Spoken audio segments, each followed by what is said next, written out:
Funny Dunny. Not quite sure what's funny about the Dunny. Seems pretty rude that you are cooking steaks wearing that. I didn't even think about that. Probably been eaten by a crocodile. Rest in pieces. Jess is absolutely besotted by cows. They're her favourite animal. And she's just been... We're not going to have any food if we stay any longer.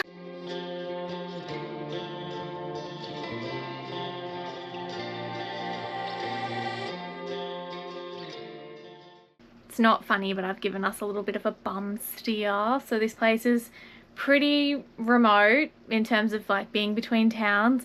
I looked up this morning whether there was a Woolworths. It said there was. I didn't read it correctly. It gave me the wrong suburb. The closest Woolworths is about 45 kilometers north. So naturally, we're not going to be able to supply up. But that's okay. We do have food.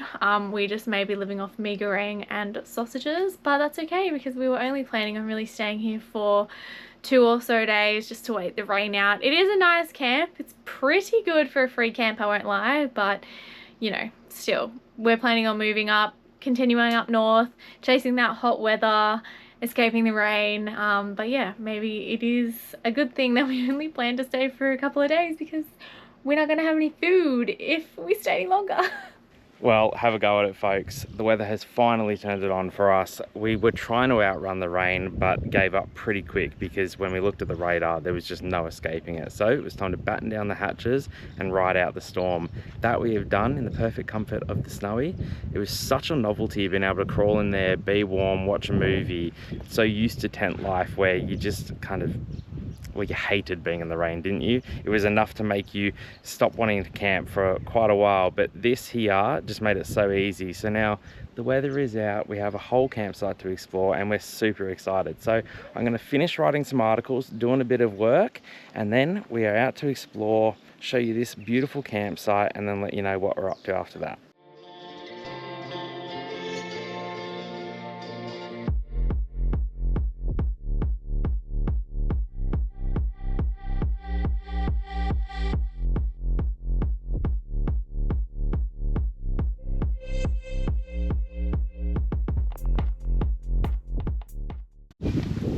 Criminal fish.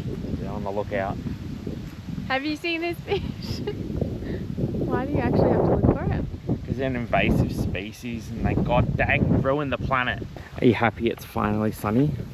Well, I wouldn't call this sunny, but I'm glad it's not raining, yeah. Oh, you're such a pessimist. It says there's 770 million litres of water here, but I don't know. I don't see it. Sun is very much shining for us today. Thankfully, sunny Queensland is back to normal. We've even got our awning out for the first time, which is a special occasion. Josh is cooking up. I'm burning, don't come close. Josh is burning some meat for us for lunch. And we're just gonna have a sausage sandwich. The quintessential Aussie meal. Can't complain. Oh, you could. I meant about the weather, but anyway.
Apologies, I'm in my formal wear.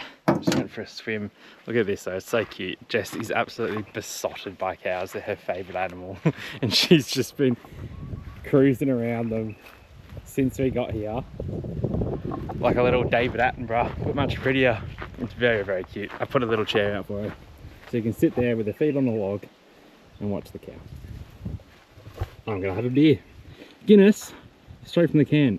Absolute sacrilege, and look at me, do I look like I care? I don't.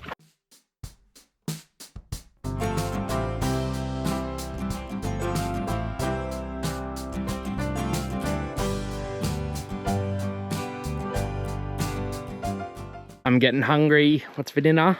I think because we've got this fireplace in front of us that we should utilise it, and I was thinking steaks over a fire. Okay, okay. There's the fireplace. Have you ever cooked on a fire? No, but I figure it's very similar to a barbecue.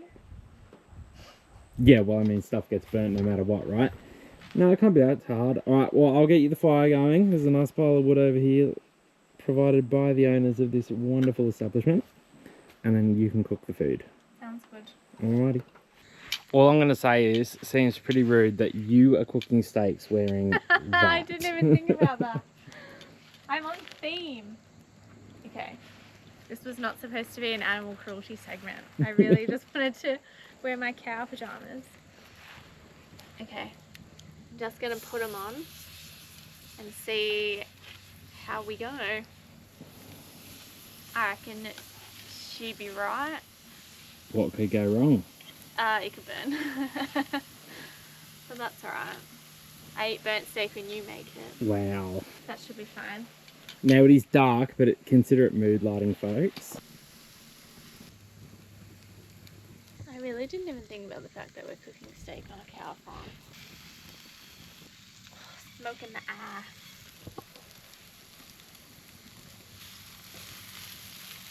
I reckon that looks really good. They do actually look really nice. You know what they say, you don't have to kill the cow twice. How could you say that again? And now I'm going to make a salad.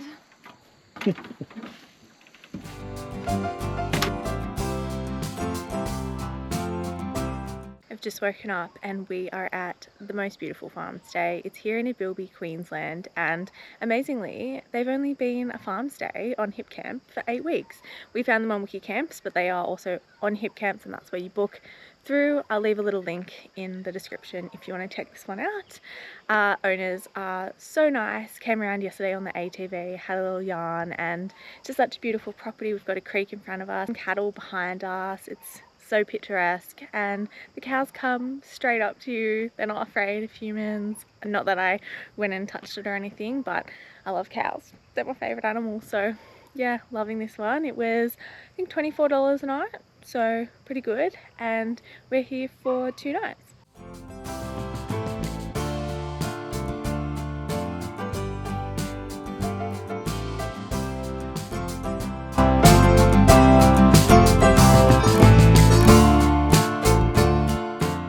We are just about to head off, and it's a bittersweet goodbye because we've had such a great time. I think we definitely stayed the right amount of time. We stayed 2 nights, which is a nice little refresher.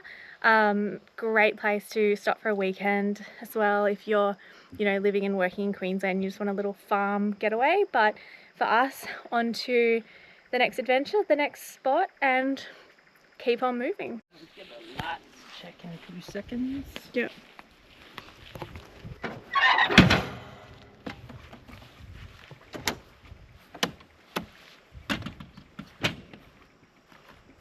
Just doing a little light check. Yep. Yep. Yep. Yep. As you can tell, it's quite detailed. We've got a short drive, about an hour and a half, to Cape Hillsborough Nature Tourist Park. Something like that. Looks very pretty. It was kind of pricey. I feel like I keep saying it's kind of pricey, but it was $53 a night, $52.50, something like that. But we kind of thought we've free camped for a bunch of days now that we can afford to splurge a little bit, and I'm really looking forward to doing some laundry. It's the little things. Well, look, the laundry basket is just growing because we have been free camping and trying really hard to conserve our water. So I'm looking forward to washing the sheets, washing all the clothes, and getting them out of the bathroom. Sounds good. A man of many words. Oh.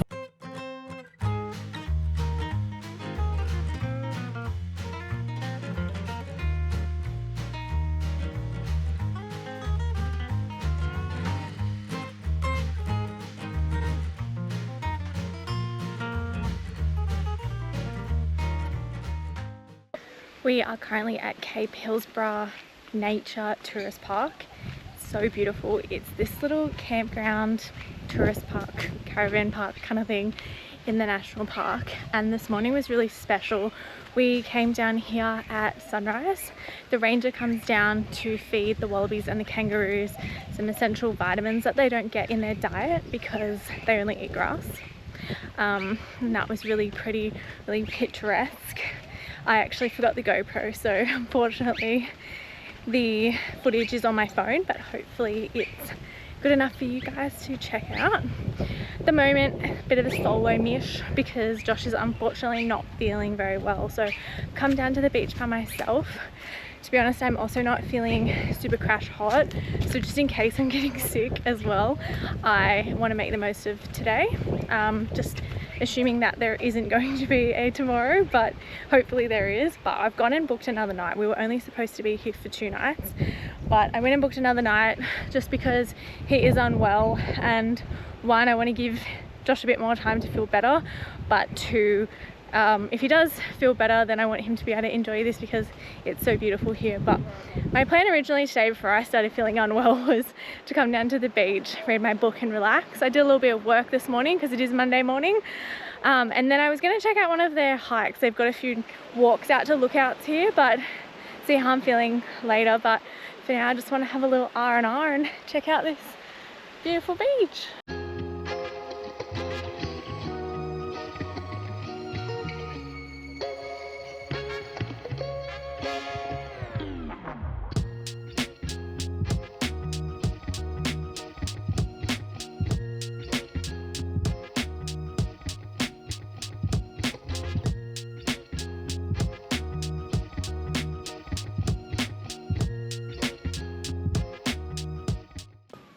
We've had a really relaxing last few days here at Cape Hillsborough. I was just thinking this morning, I don't know how much I actually whipped the GoPro out because we were just enjoying it. Sorry guys, but it was much of the same kind of stuff, you know, beach, book reading, relaxing in front of the caravan. Went for a little walk yesterday, sunsets, things like that. Nothing too crazy, but yeah, we both just kind of mutually took a few days to relax. Josh obviously wasn't feeling too well. He's a lot better today. No idea what was wrong with him, but yeah, we both needed a bit of time to recover. But something that I actually haven't heard talked about, and feel free to tell me that you think I'm crazy because I don't know if it's a common thing, but we have really struggled to adjust to relax. And I know you're probably thinking, first world problems, like you guys live in a caravan, travel Australia, like how are you not relaxed? And it's like, we both are really highly strung, stressed people. So it's been a little bit of an adjustment period, and I was talking to one of my friends about it, and she was like, it's just a cooling off period, you're just adjusting.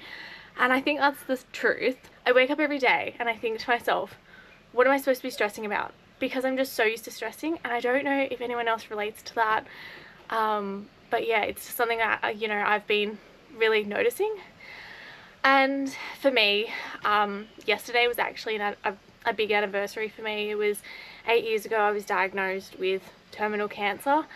I won't go into the details, but it was a really bad day for me, and I think that kind of woke me up a bit. Like I was like, hang on, why am I acting like this? Like this is what I've always wanted. I wanted to travel, I wanted to live in a van, I wanted to have this, you know, relaxed lifestyle that I fought so hard for, to be healthy for. And you know, I had all these mental reservations as well before we left, like not going to be near doctors because obviously I'm pretty closely watched now after something as intense as a terminal cancer diagnosis, and you know, a miraculous recovery. Not going to be near doctors. You know, I did all my regular scans, I did everything in advance. I saw all my doctors in advance, I got the all clear, I didn't do anything reckless. But yeah, just being away from, I guess, the comfort and the safety of being around care to going into the outback. And I know if anything went wrong, obviously I'll find a way, but yeah, I had a lot of reservations, I guess, going away. And so I'm kind of like, why am I cooling down from stress when like I'm living the dream? So it's been a bit of like a mental thing for me. Like I've been going through it a bit, but definitely coming to more of a relaxed place, thank God, because I really love what we're doing and I really want to enjoy it to its fullest. But yeah, just I don't know, something that I kind of wanted to bring up just in case anyone else had felt this way, that you're just naturally in such a stressed cycle of like waking up, dealing with conflicts at work, you know, stressing about things that are happening, like dealing with issues. And it's like, of course on the road those things happen, like you have vehicle issues or you have caravan issues that you need to get solved, and you still need to deal with the challenges as you go, but nothing like the stresses that you get in a corporate environment, or, you know, even just like the day-to-day stuff in a family home. Or I don't know, I can't relate because don't have a family of my own. I mean, I do, but I don't have kids and stuff like that, so, you know, don't have to deal with that kind of stress. But for me, because I've been diagnosed with cancer, 3 different types of cancer in the last 15 years of my life, I'm used to being in fight or flight. So my body's kind of like, what the hell, like we have nothing to stress about. And I'm like, yeah, we can just relax. So it's been a bit of like a weird cooling off period for me. I don't know, I just kind of wanted to get that off my chest in case anyone else felt the same. Also helps me to verbalize it, because I'm like, why the hell do I feel like this? But yeah, just a little bit of a not so highlight reel thing to bring up, because I know, you know, we're always showing our good moments, and there are so many good moments. It's 90% good moments, but yeah, like with mental health, you know, no matter where you are, you bring your struggles with you. And I think that date coming around for me, it was so nice to be in such a beautiful environment, such a nice place, and reflect back on the last 8 years of all the healing that I've been doing, and, you know, the treatments and the, you know, the Western treatments, the alternative treatments, all the stuff that I did to get better, and that I continue to do to support my immune system and everything like that. But yeah, I don't want that to be a downer for anyone. I hope that I wasn't sad or anything. But yeah, just like coming down from that stressed environment to this happy, calm life, there's a cooling off period, there's an adjustment period. We are making our way to Townsville, but we've made a pit stop at none other than Funny Dunny. Not quite sure what's funny about the Dunny. Really, it's just the Dunny, but it's a nice spot. We're currently walking to the beach. Check it out. We're hoping to not get eaten by crocodiles. We're not going in the water. Oh. Anyway, we'll chat soon.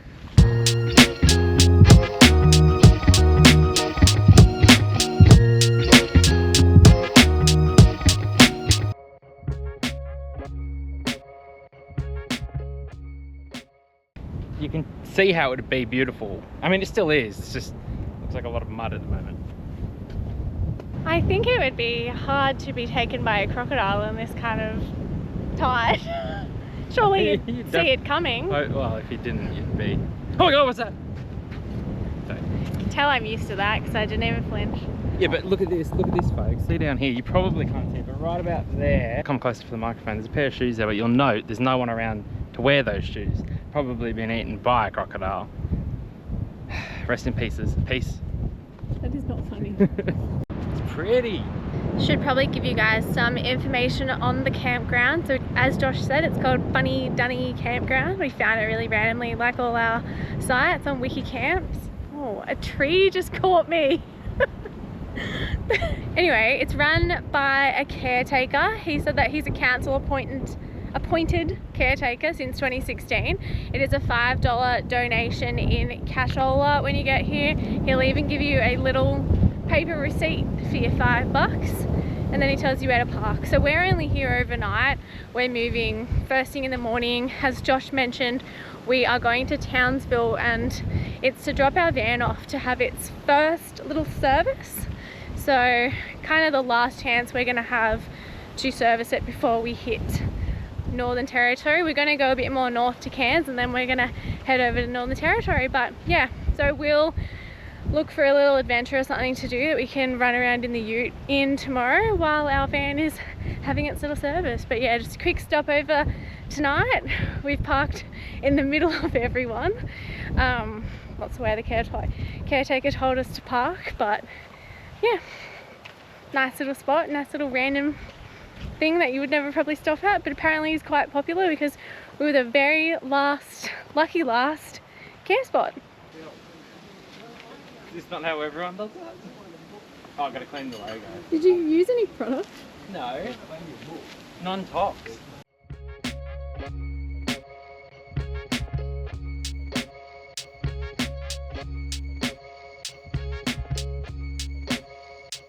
As we headed off the next morning, we stopped by Charlie's Hill, which is a radar station that was constructed in 1943 by the Royal Australian Air Force. It was one of 20 radar installations along the North Queensland coastline. They operated to give early warning of approaching enemy aircraft during World War II. When you visit this historic site, what you find are these igloos which are made of reinforced concrete, and they are what provided bomb-proof protection for the radar equipment. One of the igloos had been vandalised, unfortunately, which is really sad and disappointing, so out of respect, I didn't film that one. I was particularly interested in coming here because of my family association with the Air Force. My grandpa was in the American Air Force, and my mum and dad were both in the Australian Air Force. Today was a little bit of an errand running day for us. Yeah, so we started off with a museum, which wasn't so much of an errand, or maybe it was for you, I don't know. But now we have a clean ute, a serviced van, and a stocked fridge with alcohol and a little bit of food thrown in there. Yeah, so we were in Townsville today, and we thought it was our last opportunity to sort of do those in town, running around errands.